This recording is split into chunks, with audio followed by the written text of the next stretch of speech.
So everybody, welcome to the this Code Quality Conference 2022, co-hosted by me and David. All today we are talking about code quality. So if you have any code quality tips, tricks, things you do at work, you want to share with us, you want me to call it out, happy to do that. Just post that in your comment.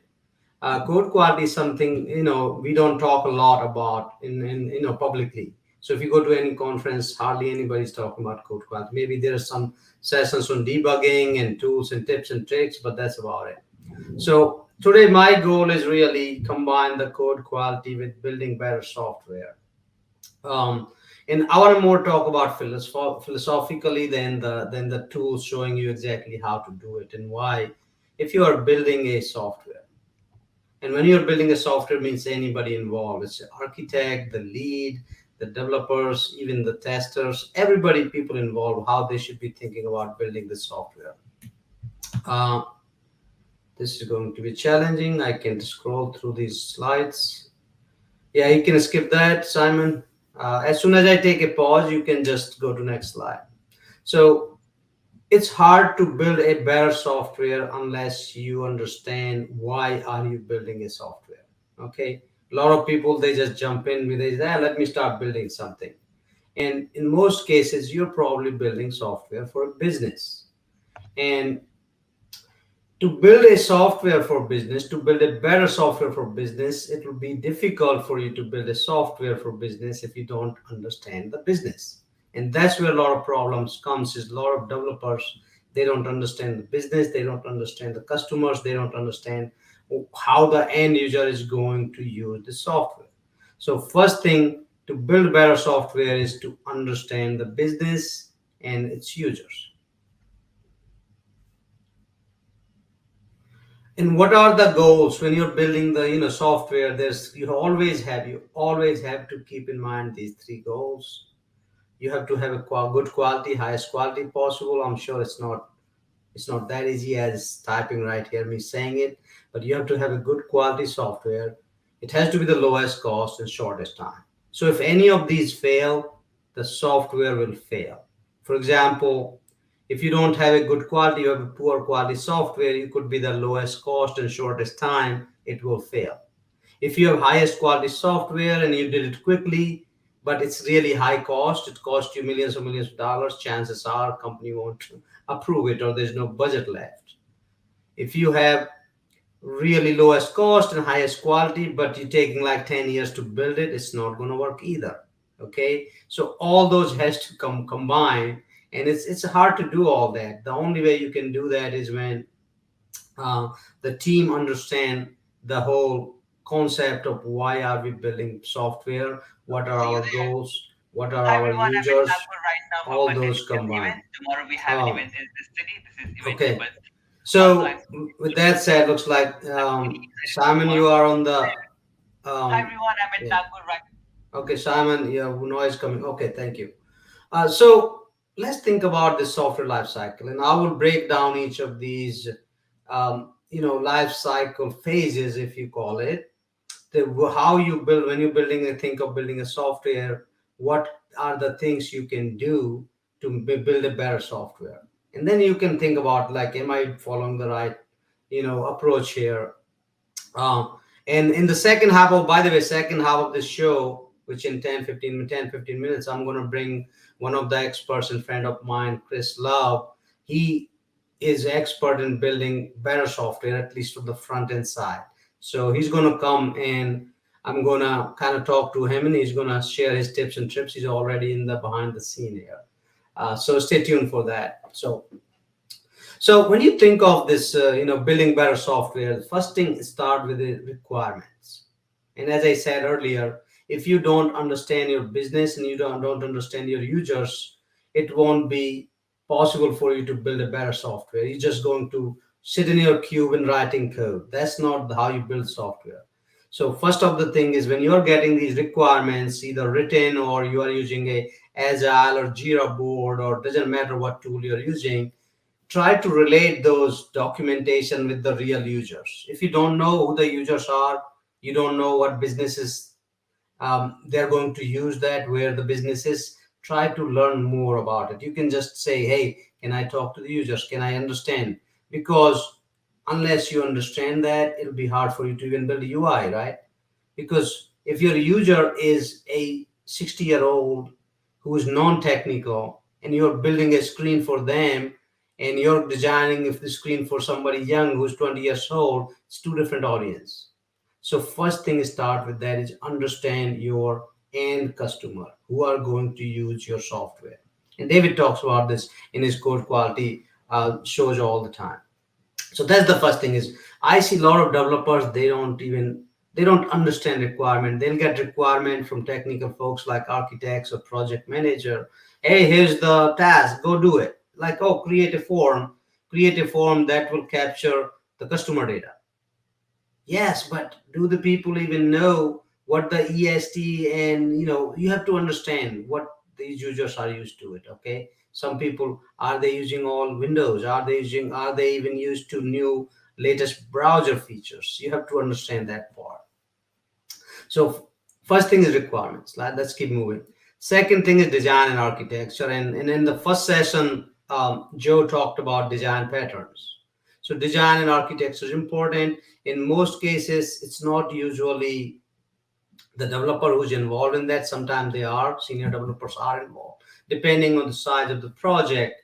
But if you are just one man show, one developer show, and building entire application, you need to think about, okay, as Joe said, how many users are probably going to use your software, how are they going to use it, all those things, right? So that's how you pick one of those design patterns. You don't need to reinvent the wheel. There's already design patterns set based on your requirements. You need to find which one fits your eye. So that's we already talked about this in the first session, so I'm not going to spend too much time here. Then front end, middle layer, and back end. Those are often three parts of the software, right? Any software has a front end where user interacts, and middle layer doing some business logic, getting data, and doing analysis, whatever is happening there. And then back end is where data is, right? So all these three things, not just front end, not just if one of them fails, entire project will fail.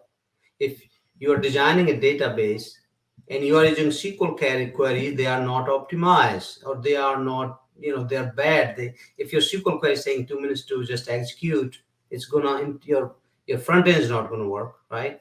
So same thing applies to middle layer. So the code quality goes everywhere in the software. It's just not the front end, it's just not the back end, it's not just your APIs or your libraries, right? It has to be everywhere. So when designing your front end, and I can talk on this for a whole day, just on front end or one of these. It's just I've been doing this for 25 years. I work with probably hundreds of developers from different kinds of backgrounds, with different places, locations, geolocations in different companies. I found every company you find something different, you learn something different.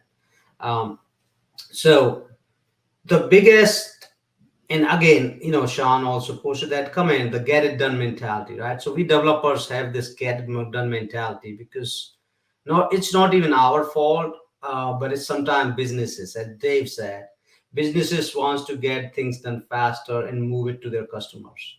They don't even understand how important the security is. Okay, so sometimes as a developer you need to push back. If you can't get this done on time, it's going to take you more time. You have to push back, and this is our responsibility to push that back. Imagine you're buying a house. You bought a place and your builder is going to build a brand new house. I compare software as a house because that's easy to understand. Imagine you bought a new place and there's a builder who's going to build your house. First of all, you cannot push builder to build your house in 1 month. The house is going to finish in 6 or 9 months. It's going to take 6 and 9 months. Why? Because first they have to lay out the foundation, and foundation has to take certain time, so it can dry out, it can get tested, make sure it's done right. Okay, then they start building this woodwork and all that. So if something is going to take you 2 weeks to do it right, and business is saying, oh, can you do it in 2 days, don't rush it. Okay, clearly just say that it's just not going to work, and these are the challenges. If I do this quickly and without testing and without making sure I'm using the right code, and it's not gonna work. And so we have to, as software developers, just don't listen and do. We have to push back, saying we gotta do things right way. That's our job. That's our duty, as a matter of fact. So think of that. If you get your house done for in a month, guess what happens since it's rain comes or a storm comes or wind coming is 90 miles an hour? That house is going to fly away because they didn't do things right. Same thing with software. Just because we don't see it, it doesn't mean it doesn't happen. You see all the time, some app is not working, website is down, somebody hacked into target database, stole 30 million records, somebody stole credit cards, all these frauds. Why are these frauds happen? Why do these all frauds and all these happen? Because somewhere somehow somebody wrote bad code. It may not be the bad code, it wasn't the right code. Somebody didn't take care of the security it has to put place in maybe SQL queries or maybe in the JavaScript. So that's how you have to think. Same thing apply with APIs, right? And then testing is a big thing. As software developers, testing, we don't only has to do unit testing, and even Abhishek talk about that, use the best practices. Uh, and and then when it goes live again, then again that's again same thing applies. You have to have users involved in live though. So let's go to next screen, Simon. um, so again, I'm gonna bring Chris very soon. I think we have, let me see how much time we have. I want to make sure. So we have up until 11:20. So yeah, I have 10 more minutes to go through these. So when you are thinking of building a better software, think about these things. These are my, which I put together as a list of characteristics for a better software. Okay, modern and easy use. Easy use means you have to understand all kind of users they are going to use it, and they have to understand they should be not, once you give them the software, they shouldn't be running spinning their heads like how do I use it. If they are, that means your user interface is bad. And when I say modern, it has to use every 6 months there's a new version of either framework or library, or doesn't matter language you're using. There's a new version out there, and every new version has major enhancements. If you think of programming languages like C# or React or JavaScript or Angular, every 6 months there is a major upgrade and change. Why? Because there's so much upgrades coming in the browsers and coming in the hardware side. So if you're building this software, you don't want to use C# 2.0 while we are using C# 11. So you need to make sure it's modern and easy to use. Keep in mind, not all of these characteristics not may apply to every software, but in general, this is kind of list I have for me if I'm building a big large software. Modular and upgradable. That's very important. This, and modular means it's, if you design this in a modular system, that's easy to upgradable and maintainable. Those are important things, because if you don't do that, and 2 years later, it's hard to upgrade and add things to it. So that's a, number two. Maintainable, again, self-healing. So I know these are the right big words. Maintainable means, so that again back to the code quality. One of the key features of code quality is, your first thing is your code should be readable and understandable. So if somebody else reads your code, it should make sense. So either you have to have comments in them, or the naming conventions or the standards you follow, they should be pretty standard. So when somebody comes and want to add any feature to that, or fix any bug to that, or upgrade any feature to that, they should easily upgrade that, change the code, and maintain it right. So that's how you have to think. Um, who is responsible for code quality? Let me go back again, and I already said that in the beginning. Code quality is not responsibility of just the coder.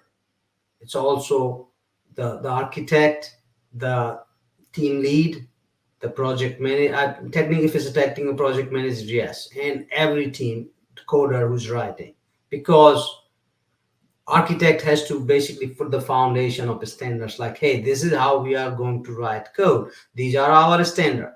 That's where it start. And then company, the business, all to also has to have resources for that, just for that part. That's why most software projects don't have good quality, because the architects or project managers who are leading the charge, they don't have these guidelines and frameworks set for the team. And then you bring new developers and they all come and they write code however they like.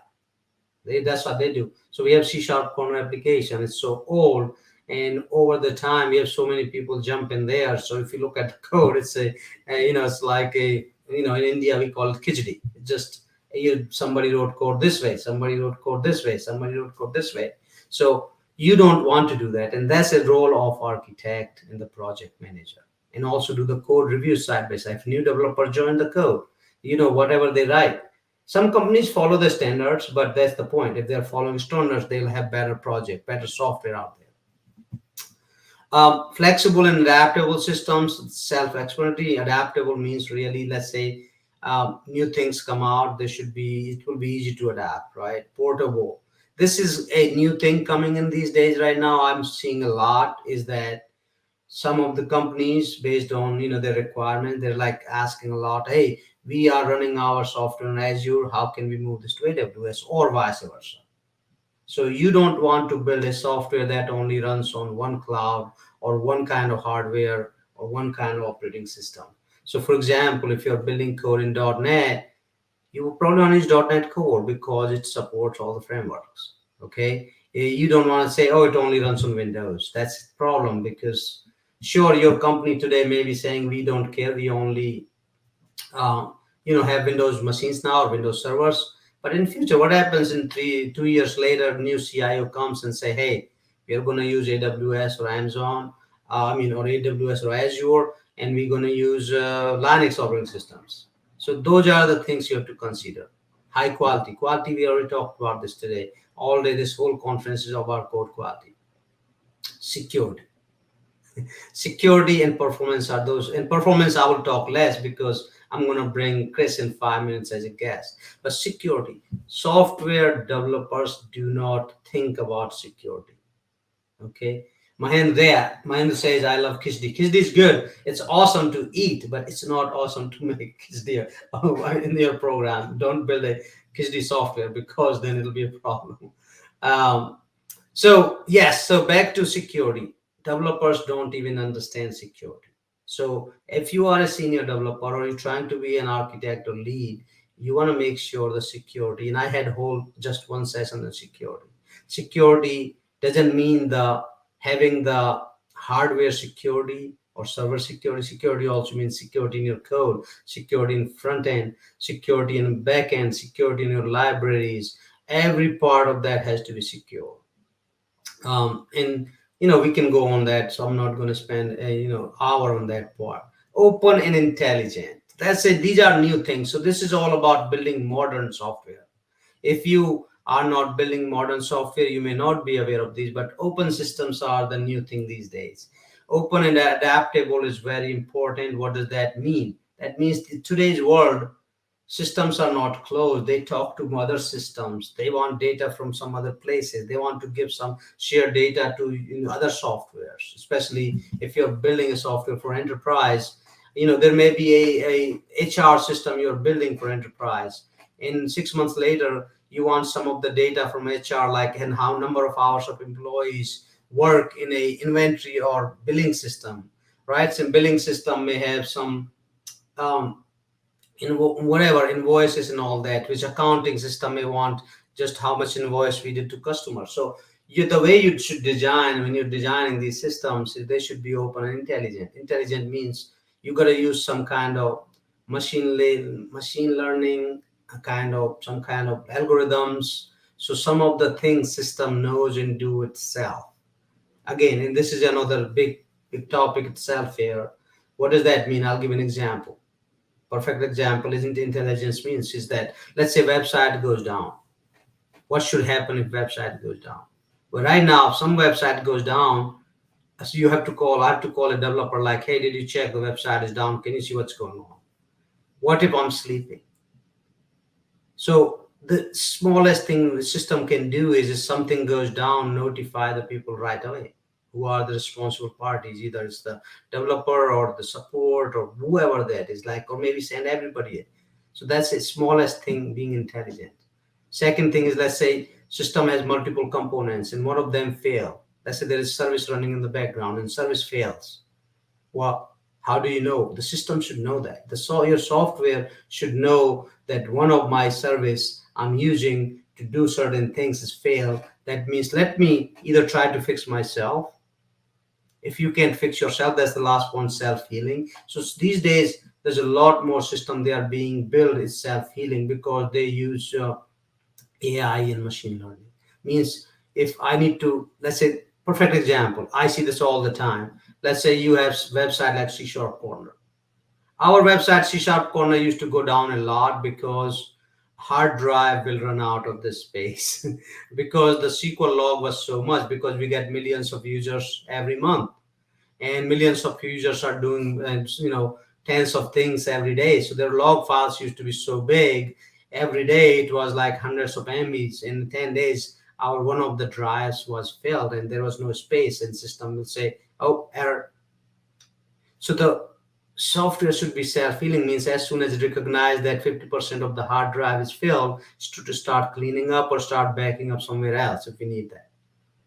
Communicative, and as I said, communication is very important. Means when something goes wrong with the software, it should notify and talk to people in other applications.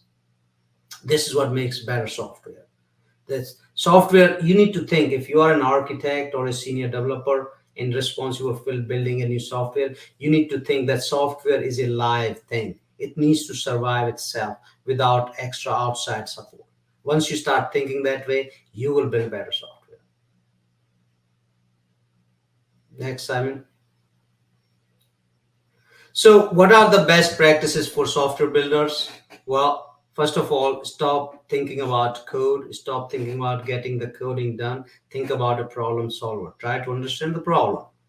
Understand your customer users. We talked about that, right? If you don't know your customers and users, it'll be hard for you to build a better software. You also need to become a user yourself. So, think about it, how the user will use your software. You have to test like one as a developer while you're building. If you're starting from scratch or you're a startup or you are, say, you got to get your real users involved since the day one. So right now we are building a software for a company in Bermuda government.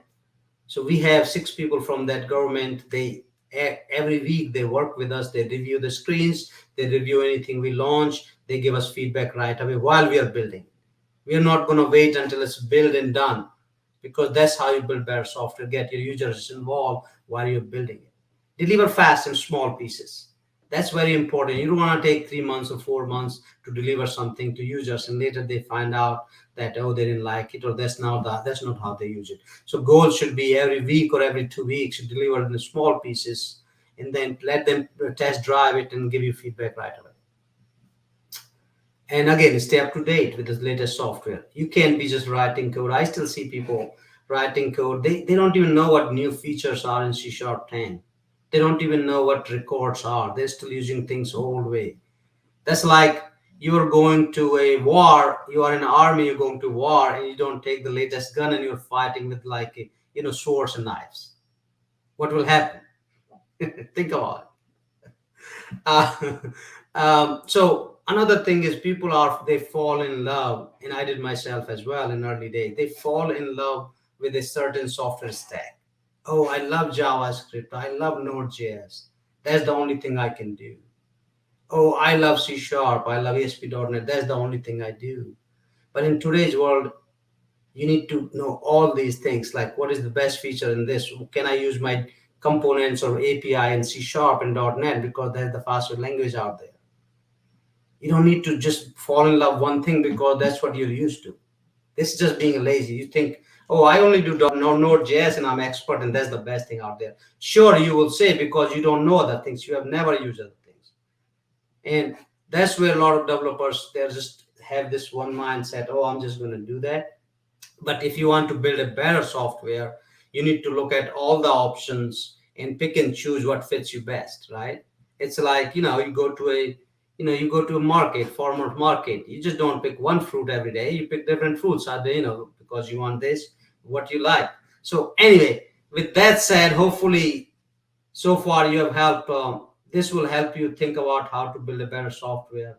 And Simon, there's a lot of comments in this. If you want to delete those, let me bring our guest today, um, Chrisla.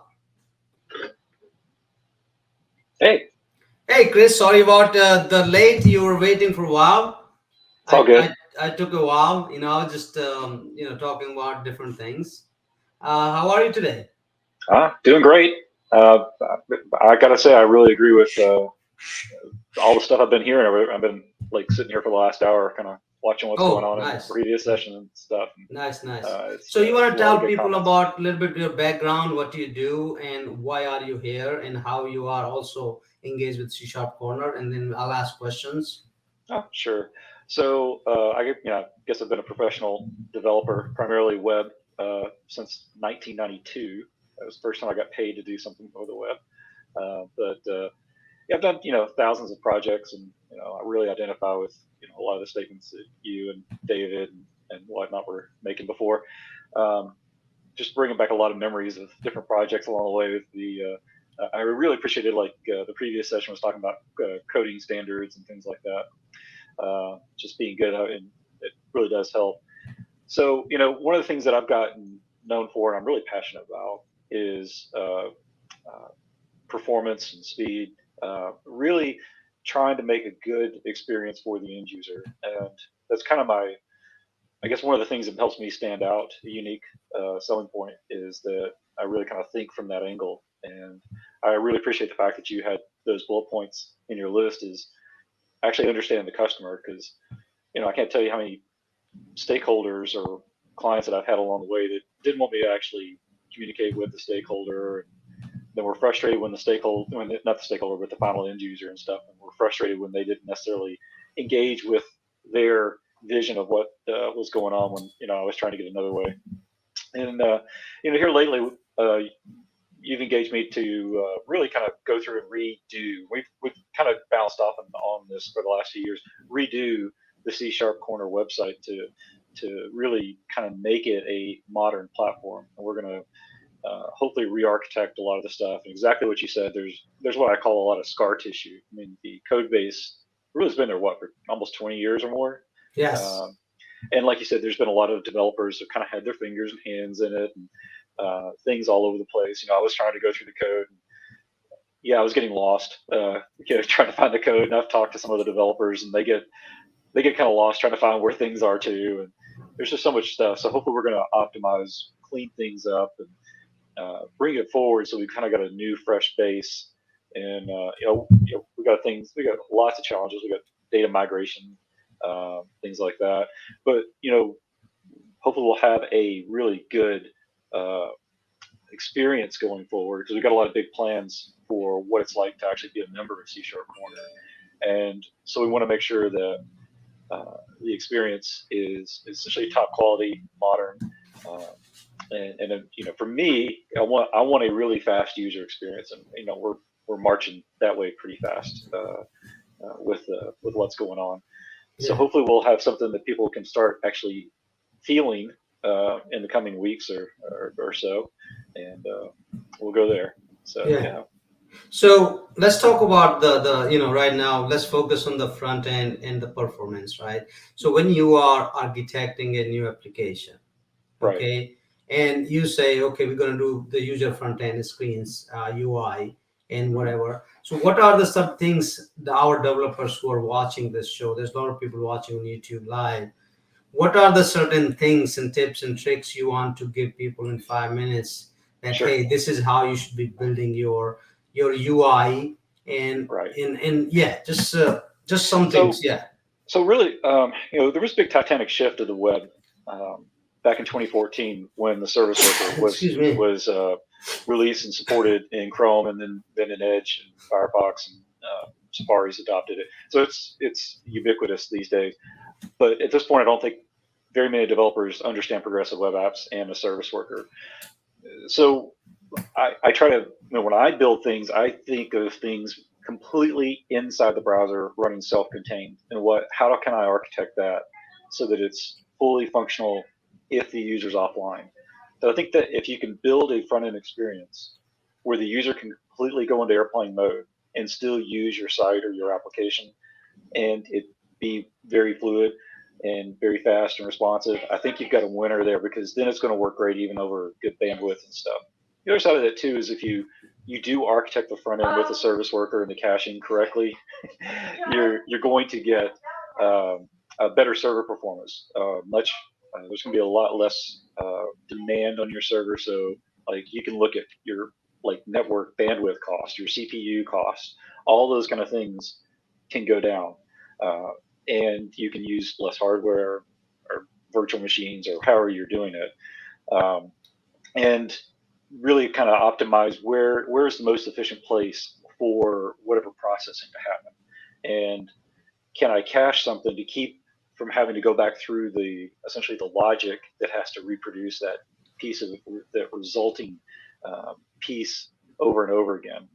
So, you were talking about being married to stuff, and, both of us cut our teeth on ASP.NET, and that model is make a request, and it essentially triggers a rendering pipeline every single time someone requests that URL. Well, what if you essentially had that URL, that response pre-rendered, and actually, what if you just had it pre-rendered on the client, and there was never a network request that took place at all? How can you actually optimize all of that to really optimize the entire system, and everything? So those are things that I look at. What are common bottlenecks on front end, and then you got to look at, can someone actually use this, and what are common things that people stumble on when they're actually trying to use software? Does it make sense? So I appreciated the fact that you mentioned the 60-year-old that may not be as technically involved, because you got to think about these things. I'm getting older, and it's becoming harder and harder to read smaller fonts, and so one of the things that I appreciate is bigger input fields and stuff. So I've got some apps on my phone that are almost impossible to use, because even though I know what's supposed to go in the field, I can't get the cursor on the right place without having to select the entire thing and retype everything from the start if I Yeah. miss So one character. So things like that to me are important. Make it well, useful. on that point, I'll give you an example, right? So we are architect, I just architect solutions. So one of our project is where audiences are 50 plus, 45 to 50 plus, right? Correct. It's a water industry. I have other solution where they are all foster kids. They're all from 16 to 24. Mm-hmm. So there are two different audience. The same screen is not going to work for both. Correct. Yeah, and you can also design your UI to allow them to kind of customize it to what they feel best. So, sometimes you see maybe an icon that looks like a font size type thing where you can adjust the font size, for example. Yeah, most websites, usually government website have those. Yeah, that's a very common thing. It's kind of an ARIA kind of deal, disability adaptive kind of things. And I'll be first to say I'm not the best at getting those kind of features in play. But if you are a government website, you do have to have those in play. I know a few years back where my wife worked, they had to redo a major application because I think somebody who was partially blind or mostly blind could not use the website because they didn't have the adaptability stuff in there to trigger the things that helped her be able to use the web. So they had to kind of redo that so they were compliant, ADA kind of compliant kind of stuff, things like that. So, but those things come into play. You have to think, okay, what can I do to make my software good? And that's performance. What minimizes the anxiety and stress that people may have using my application? And it all comes down, and some of it's design, but the same, as far as aesthetics, but at the same time, how do we structure our code so that it works great, but is also something that developers can just kind of fall into and kind of find their way and be productive going forward with it. And I don't think there's any panacea for that, because every developer is different. And like I think Dave mentioned that every company he goes into, there's no true one and done standard. And usually there's no like coding standards at all, so you kind of hit this maze of confusion a lot of times trying to find your way to kind of get a pattern to make you productive and whatnot. So there's all this balancing act between what makes it good for the developer to work with and what makes it good for the actual end user. And my personal thing is our job is to make a good experience for the end user so that the business is productive and profitable. Yeah. And so that means that I have to put the user first before I put the developer first. And most of the time I see developers putting developers first and never actually thinking about the end user and what's actually good in there. I've literally had developers tell me they don't care, and that really just hurts to have that experience. So Yeah, and obviously that software is not it's not probably gonna be fly or adapted by users, right? well, there's one instance where it was a major company and a major brand, but the developers literally were just they told me they were just padding their resumes and they really couldn't care less. Yeah, unless you are Facebook, where you're already sucked into this ecosystem, and no matter what they build, you're just there. Yeah, yeah, I don't think they have good quality software. But that's a whole other story. So Yeah. yeah, So Sean said there are code writers and there are software developers. So my view yeah, is that code writers are good for if they're writing a compiler or working on some behind the scene things. But if mhm, you're building UI, you have to become a software developer, then the yeah. code writer.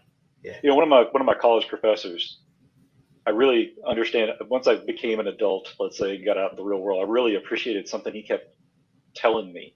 He goes, you can be a computer scientist or a software developer, or you can be a computer engineer and really Yep. think about the engineering behind everything from the hardware level all the way up to the end user. And if you're going Yeah. to be really good, you have to be the engineer. Yeah. So Microsoft, Adobe, when they hire for the Visual Studio team or CSharp team and all, they look for engineers, right? Who Right, are drilled down into, memory level, variable level. Okay, if I'm assigning, that's different. But those jobs are, first of all, they're very few. They're very rare, very few. So, but most of the coders and whoever, we are just writing software. We are just writing for users. We are solving business problems. right, So that's what problem comes in when programmers, coders think that, oh, they're coders, they're not software, they can build UI. Doesn't matter because you are solving a business problem. So right, users, your customers are your first priority, not the code. Nobody right, cares about code. right. They want Yeah, solutions. my If there is a solution without software, they don't care. They just want business just want the solution. oh yeah, yeah. One of the first projects I was assigned after college was essentially a simple reporting at the company I was at, and I got hit with essentially the IT bureaucracy once I got the requirements met, and it literally took me 2 weeks to write this application for the it was a manufacturing company for the plant manager, and it took another 3 or 4 months before the IT bureaucracy finally approved all the stuff. In the meantime, the manager was like, "Screw this!" So he made his own thing in Access and didn't tell anybody. And so when they finally got deployed, he goes, "Oh, I've had it for 3 months. Don't worry about it."